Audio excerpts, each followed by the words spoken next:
दोस्तों, मेरा मिजाज कुछ खुली और कड़वी बात करने का है और आज भी मैं कुछ ऐसा ही करने वाला हूँ।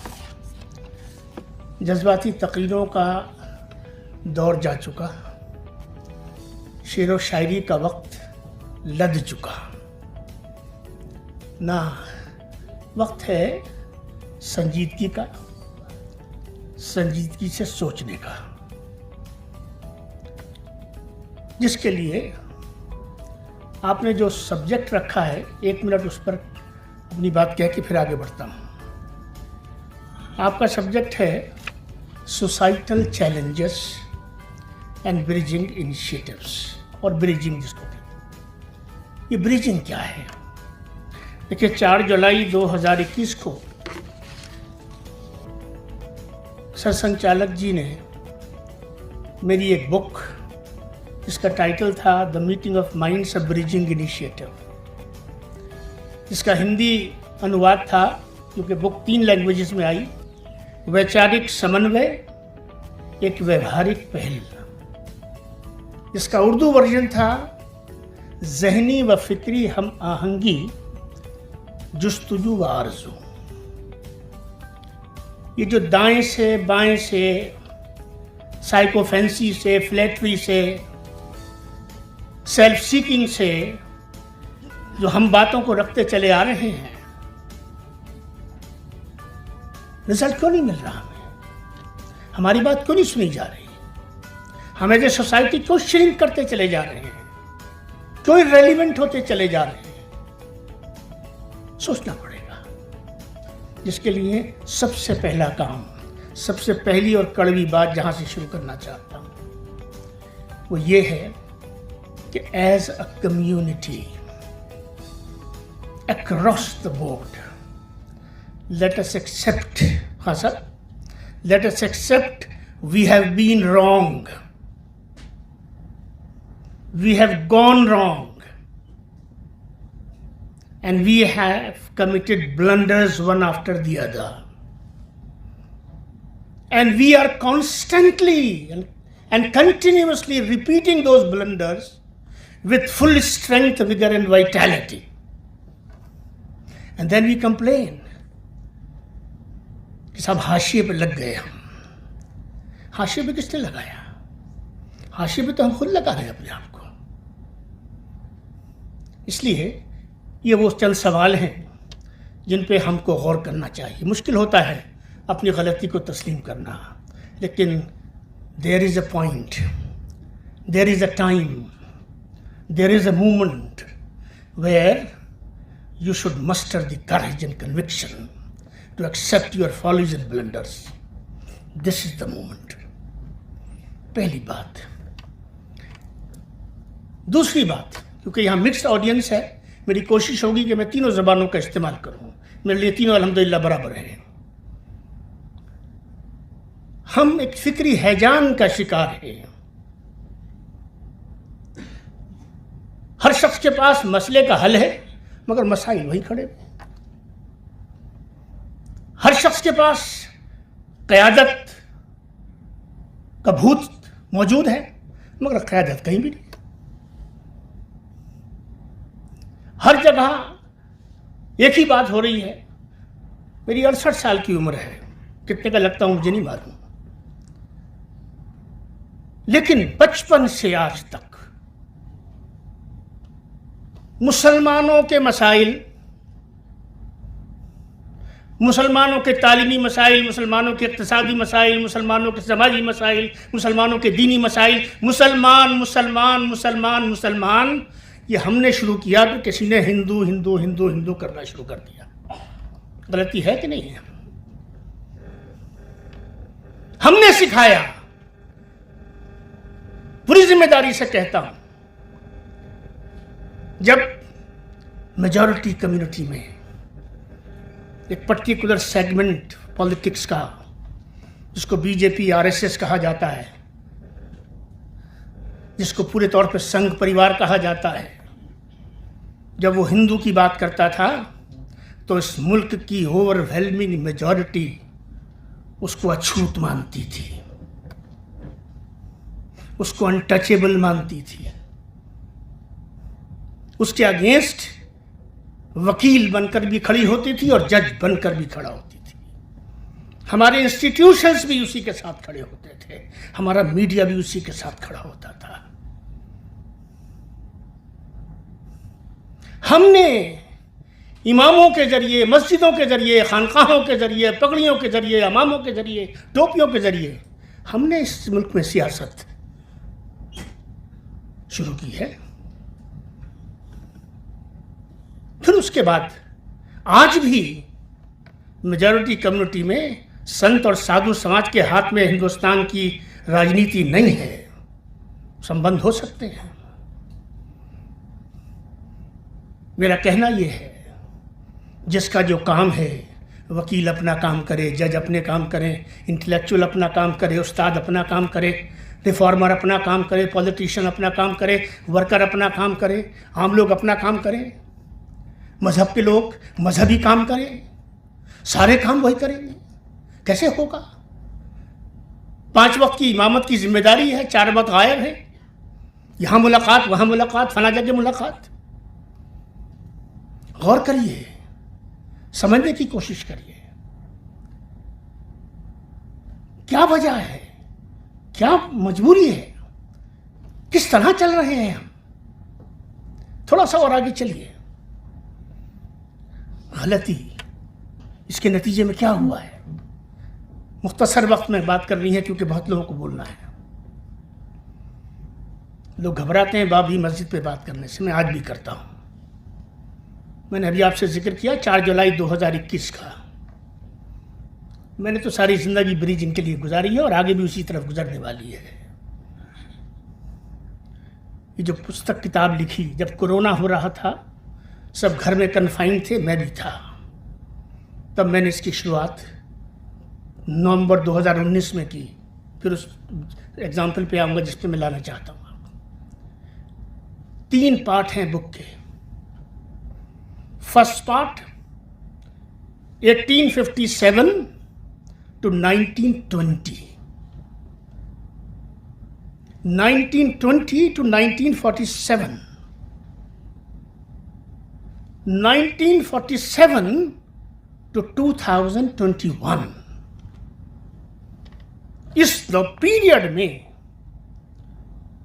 गदर से लेकर, तहरीक आज़ादी से लेकर, खिलाफत मूवमेंट से लेकर, हिंदू महासभा से लेकर, राष्ट्रीय स्वयंसेवक संघ से लेकर, हिंदुत्व की जर्नी से लेकर, सेकुलरिज्म की जर्नी से लेकर, कॉन्स्टिट्यूशन ऑफ इंडिया के बनने से, उसके हिसाब से चलने से, सेकुलर सियासत के हिंदुस्तान के नक्शे पर पूरी तरह से डोमिनेशन से, और किस तरह से वो प्रिवेल हुआ, किस तरह से वो चला, कोई पहलू ऐसा नहीं है जिसको मैंने छोड़ दिया हो। पहला हिस्सा। और वहाँ ब्लंडर्स कहाँ हुए, जहन में बाबरी मस्जिद रखिएगा। दूसरा हिस्सा, हमारी leadership.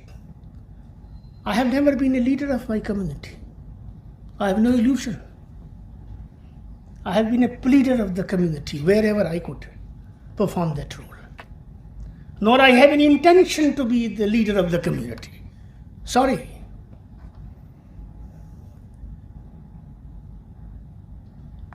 Second part, as a community मैंने क्या क्या किया, मैंने क्या ब्लंडर्स किए। बड़ी ऑर्गेनाइजेशंस बना रखी हैं हमने। हर आदमी कहता है जिस गली में चले जाइए, कहने दीजिए मुझे, ऑल इंडिया से नीचे कोई तंजीम ही नहीं है हमारी। हर संगठन अखिल भारतीय लेवल का संगठन है, गली में रह रहा है। गली की 20 फैमिलीज में से 18 फैमिली उसके साथ नहीं है। But the gentleman claims to be the sole exclusive voice of the community. मैं हूं साहब, मुझसे बात कर लीजिए, मैं सारी कम्युनिटी का ठेका ले रहा हूं, मैं करा दूंगा आपका काम। सियासत ऐसे चली है इस मुल्क की। ख्वाजा इफ्तिखार अहमद वो शख्स है जो कांग्रेस के अंदर भी बहुत गहरे गहरे सतह तक रहा है और उसकी कण कण से वाकिफ है। और मैं अकेला वो मुसलमान हूं, बड़ी जिम्मेदारी से कह रहा हूं, जो संघ के अंदर भी पूरी तरह से रहा है और उसके भी कण कण को समझता हूं। नरसिम्हा राव जी के साथ रहा हूं, अटल जी के साथ रहा हूं और संघ के साथ रहा हूं और आज भी हूं। और खुले तौर पर उनमें से नहीं हो जो छुप के मिलते हैं, वो बाहर आके कुछ और करते हैं। इसलिए ये इनिशिएटिव, ब्रिजिंग इनिशिएटिव का लिया। और अपनी गलतियां, हमने कहाँ गलती की, दो मिसाल लीजिए। एक पोजीशन ली हमारी कम्युनिटी के लोगों ने, all India Muslim personal law board सबसे आगे रहा, बड़ी भरपूर नुमाइंदगी का क्लेम है, सारे सेक्शंस वहाँ पे मौजूद हैं, सारे पढ़े लिखे उलमा वकला वगैरह वगैरह अल्हम्दुलिल्लाह सब मौजूद हैं। शुरू में एक्शन कमेटियाँ थी, सैयद शहाबुद्दीन थे, अल्लाह अली की रहमत करे। उसके बाद वो पर्सनल लॉ बोर्ड पे चला गया। एक पोजीशन ली इस कम्युनिटी ने, सुनिएगा गौर से, तहत सरा से means beneath the sea, not the earth, beneath the sea, तहत सरा, आखिरी छोर समुद्र का से लेकर अर्श मौला तक, the highest peak of this universe, वहां तक वो 500 गज, 1000 गज, 2000 गज जगह मस्जिद थी, मस्जिद है और मस्जिद रहेगी। ख्वाजा इफ्तिखार अहमद का तो कल भी यही मौक़िफ़ था, आज भी है और मरते दम तक भी यही है। ज़ुबानी भी यही है, तहरीरी भी यही है। ठीक, मुझे किसने बताया? किसी आलिम ने बताया ना साहब, उलमा ने बताया ना। मैं तो आलिम नहीं हूँ, अंसारी साहब आप तो आलिम नहीं है ना। हम आप जैसे लोग तो किसी आलिम से पूछ के कोई राय बना लेते हैं। हमने मान लिया, नेगोशिएशंस होते रहे। I have been part of the negotiations, चारों शंकराचार्य जी हो या और लोग हों। एक स्टेज 91 के एंड में है, एक्ट बन चुका है अक्टूबर 1991 का, the places of worship special provisions act, जो इंश्योर करता है कि 15 अगस्त 1947 को तमाम प्लेसेस ऑफ वर्शिप का जो स्टेटस है दैट विल बी मेंटेन, जिसकी जो हमारा जो जजमेंट आया अभी अयोध्या का, जिसमें बड़ी स्ट्रॉन्ग ऑब्जर्वेशन सुप्रीम कोर्ट के जजेस की तरफ से दी गई है। प्रपोजल रखा गया, कभी कई सौ मसाजिद हैं आर्कियोलॉजिकल सर्वे ऑफ इंडिया के पास। उन मस्जिदों में क्या हो रहा है? खुराफात हो रही है? क्या तकद्दुस कायम है? सैंक्टिटी रिस्टोर्ड है? क्या जूते लेके लोग नहीं जा रहे? वहाँ पे क्या नहीं हो रहा? क्या मस्जिद, हर मस्जिद अल्लाह का घर है। मेरा आपका तो यही ईमान है ना साहब। और हर मस्जिद का तकद्दुस बराबर है, खाली बाबरी का थोड़ी है। बाबरी से कोई हैसियत थोड़ी है, मस्जिद की हैसियत है। हम नहीं हट सकते थे, हम नहीं हटे, ठीक है, बात खत्म हो जाती है। प्रपोजल था कि इन मस्जिदों को रिस्टोर किया जाए, रिस्पेक्टिव वक्फ बोर्ड्स को दिया जाए। इस इशू पर दरमियान का रास्ता निकाल लीजिए। लंबी बहस है, मैं पूरी डिटेल में नहीं जाना चाहता। किताब में 17 सफ़े का चैप्टर है जिसमें सब कुछ लिखा हुआ है। हमने क्या किया? 10 से मस नहीं हो सकते साहब। मस्जिद के अगल बेच सकते हैं, बगल बेच सकते हैं, कब्रिस्तान बेच सकते हैं, कब्र बेच सकते हैं, चादर बेच सकते हैं, बाहर के अंदर के फूल बाहर ला सकते हैं, बाहर के अंदर ले जा सकते हैं, ये सब कर सकते हैं हम। इसमें कोई दिक्कत नहीं है, इसमें कोई इतराज़ भी नहीं है। मगर नहीं साहब, मुमकिन साहब, अच्छी बात है साहब। मैं पूछना चाहता हूँ, यहाँ मुअज़्ज़ज़ जज साहब तशरीफ़ रखते हैं, जस्टिस इकबाल अंसारी साहब चले गए, बहुत अजीज़ दोस्त हैं मेरे, वहाँ मशवरों में रहते हैं।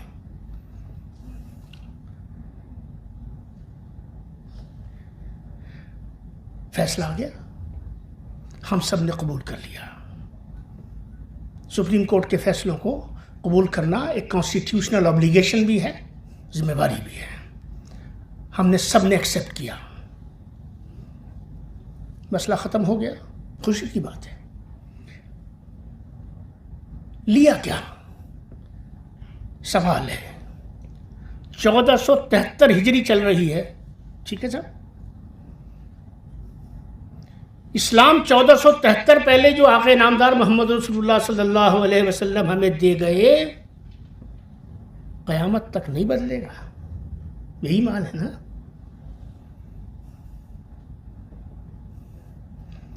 तो फैसला आने से पहले तक तो यही मौक़िफ़ था। कुछ कहने लगे थे कि हाँ साहब जो फैसला होगा अदालत का वो मान लेंगे हम। तो शरीयत के मुताबिक अगर एक मौक़िफ़ था तो शरीयत के मुताबिक फैसला अदालत से आएगा। ये किसने बता दिया था आपको?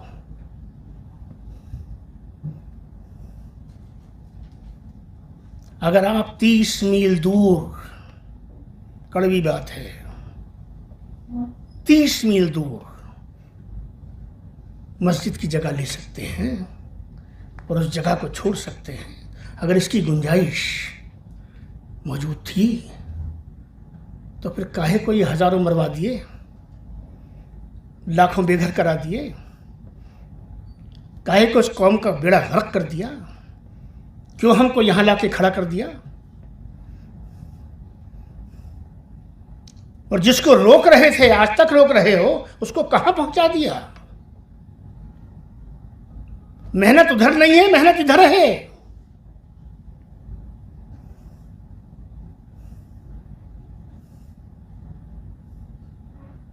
वहां तो 30 किलोमीटर दूर तो इस कौम में ऐसे गैरतमंद मौजूद हैं, जितनी जगह बोली है उससे 10 गुनी जगह खरीद के उससे आलीशान मस्जिद बना सकते थे। ये लीडरशिप है, ये जीनियस है, ये फोरसाइट है, ये इमेजिनेशन है, ये पॉलिटिकल मैच्योरिटी है। And then you claim to be leaders, and then you claim to be intelligentsia, and then you claim to be policy makers. I am sorry, ये है वो गलती जिसको मैंने शुरू में कहा, लेट अस एक्सेप्ट। गलती हो जाती है, अल्लाह ने तौबा का रास्ता सबके लिए खोल रखा है। जब तक हालत निज़ाम में नहीं पहुंचोगे, तौबा का रास्ता खुला हुआ है। ये हमारा अचीवमेंट है। दूसरी बात आई है, कितने ज़माने से बहस चल रही है, शरीयत में मुदाखलत नहीं होनी चाहिए, शरीयत में मुदाखलत नहीं होने देंगे साहब, खून का आखिरी कतरा बहा देंगे, शरीयत में मुदाखलत नहीं होनी चाहिए। अच्छी बात है भाई, शरीयत पे अमल करने में के लिए खून का खतरा कब बहाओगे?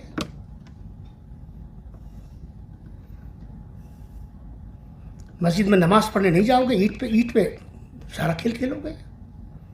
तुम अगर नमाज पढ़ने जा रहे होते तो ईंट निकालने की जरूरत किसको होती? ये वक्फ बोर्ड में बैठ के फाइलें कौन बेचता है? ये फाइलें कैसे पहुंच जाती हैं? ये आधी दिल्ली किसने दी है? इनकी फाइलें किसने दी हैं? शरीयत में मुदाखलत नहीं होनी चाहिए। ट्रिपल तलाक का मामला था, इस मुल्क की 80% मुसलमानों की अक्सरियत हनफी मसलक को मानती है, और हनफी मसलक के मुताबिक जो तलाक है इसको तलाक़ बिदअत कहते हैं। हर जुमे में आप खुतबा सुनते हैं जुमे का, मैं तो वो बात पकड़ रहा हूँ जो आप जिससे आप जुड़े हुए हैं। कुल्लु बिदअतिन ज़लाला एंड कुल्लु ज़लालतिन फिन्नार, अरशद गाजी साहब। हर बिदत क्या है? वो अमल जो अल्लाह के रसूल ने नहीं किया सल्लल्लाहु अलैहि वसल्लम। ये ठीक है, अल्लाह के नज़दीक सबसे ज़्यादा नापसंदीदा है, ठीक है, हमारा ईमान है। हम जैसे कुछ सरफिरे लोग कहते रहे, क्यों रास्ता खोल रहे हो भाई, क्यों ला रहे हो, क्यों मौका दे रहे हो? उस वक्त के चीफ जस्टिस कह रहे हैं भाई कुछ रास्ता निकाल लो, जबकि ऐसा होता नहीं है। बहुत rarest of the rares cases में कहीं ऐसी कोई एग्जाम्पल आपको मिलेंगी। What was required? शरीयत में तब्दीली नहीं। तलाक़ बिदअत को तलाक नहीं समझिएगा जो समझा रहा हूं। एडमिनिस्ट्रेटिव रिफॉर्म्स, किस तरह से इस गंदगी को रोका जाए, bring in place some checks and balances. वो एडमिनिस्ट्रेटिव रिफॉर्म्स नहीं ला सके आप। अगर वो एडमिनिस्ट्रेटिव रिफॉर्म्स लाके आपने कोर्ट में डाल दिए होते तो court might have taken the cognizance of that and we might have landed somewhere else, perhaps most respectfully. शरीयत में भी खुद ही दखल दिलाने के रास्ते पैदा कर रहे हैं आप।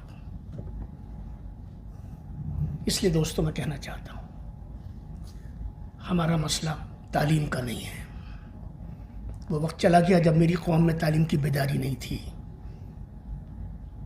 आज बच्चे पढ़ रहे हैं, इसमें कोई दो राय नहीं है। बंद कीजिए ये कहना कि हमारे यहाँ तालीम नहीं है। 6-7% का फ़र्क है। सैकड़ों कॉलेजेस हैं, 30 से ज़्यादा यूनिवर्सिटीज़ हैं, हज़ारों स्कूल हैं, बड़े अच्छे स्कूल बने। पुरानी दिल्ली में खड़े हो जाइए, गांव देहात में जाके खड़े हो जाइए, सुबह को बच्चे यूनिफॉर्म पहन के जाके मिल जाएंगे आपको। तालीम की तरफ बेदारी आ चुकी है, बेजारी नहीं है। तालीम मसला है, इनकार नहीं है। तालीमी इदारों की अहमियत और इफादियत से इनकार नहीं है। तालीम के लिए काम होना चाहिए, इससे कोई इनकार नहीं है। जो लोग कर रहे हैं उनको सलाम तहसीन है, इससे भी कोई इनकार नहीं है। मसला तालीम का नहीं है। सारे पढ़े लिखे हैं, कड़वी कह दूं, कहाँ बैठे हम? रोमाना इंडिया इस्लामिक कल्चर सेंटर में बैठे हैं। What is it? This is the intellectual hub of the community. How many members are there of India Islamic Culture Centre? 700 plus? 2000? 3000 plus. मैं तो सारे इंसान मान लेता हूं। 3000 plus. Where are they? The chairman of the center was alone, barring few exceptions. Let me complete my sentence, dear. And then you talk of community. You don't have time to come to listen, to engage with the people, those who are in government. ये क्या तमाशा है भाई? आप सुनना भी नहीं चाहते। और चलिए आगे थोड़ा सा, माफ कीजिएगा थोड़ा सा वक्त ले रहा हूं। कई लोगों से बात होती है, जिम्मेदारों से होती है बात मेरी। मुझे किसी ने कहा आप साहब बड़े संघ से जुड़े हुए हैं। हाँ जुड़ा हूं। कुछ चोरी है? खुल के जुड़िए। कैलेंडर स्टाइल के काम मत करिए, ये दुकानदारी मत करिए।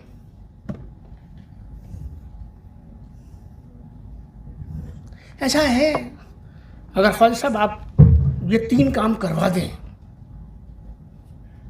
तो मुसलमान जुड़ जाएगा, हमारा जुड़ जाएगा मुसलमान। मैं कहा आपको भरोसा है अपने ऊपर? आपकी क्रेडिबिलिटी इतनी है? कल मैं कह रहा हूँ आपसे, आप मेरी बात मान लीजिए। मैंने कहा मान लिया आपकी बात। मैंने कहा चलिए 3 छुड़वा देता हूँ। अब मैं आपसे पूछ रहा हूँ, आप क्या छोड़ेंगे? मैं इस पूरी कम्युनिटी से पूछना चाहता हूँ। यू हैव डिमांड्स कि आप 1, 2, 3 छोड़ दीजिए। मैं आपकी डिमांड्स के साथ हूं। और बोलिए, मैं आपसे पूछता हूं, आप क्या छोड़ेंगे? I am yet to find, on record में से एक बात कह रहा हूं, I am yet to find an individual, an organization, a person of repute,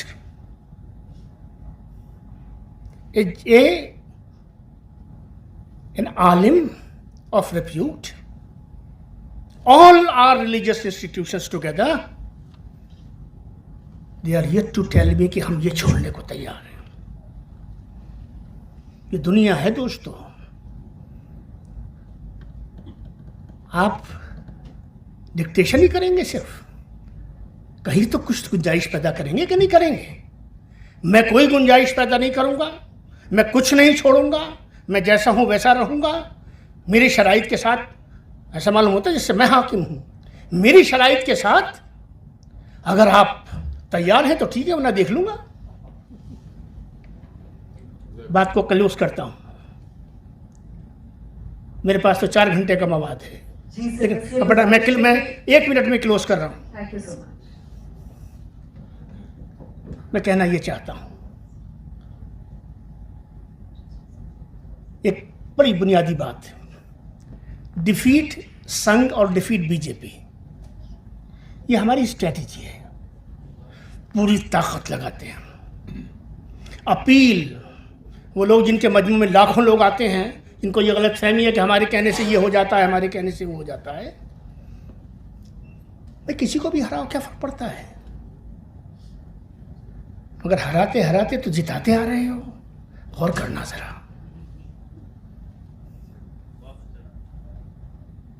मेरी बात यहां खत्म होती है। हमारी कम्युनिटी को जब तक हमारा जो थॉट प्रोसेस है, जो फिक्री समत है,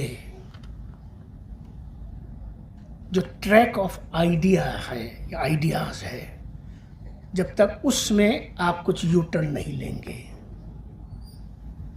आई am sorry to say there is going to be no space, no generational space rather for us.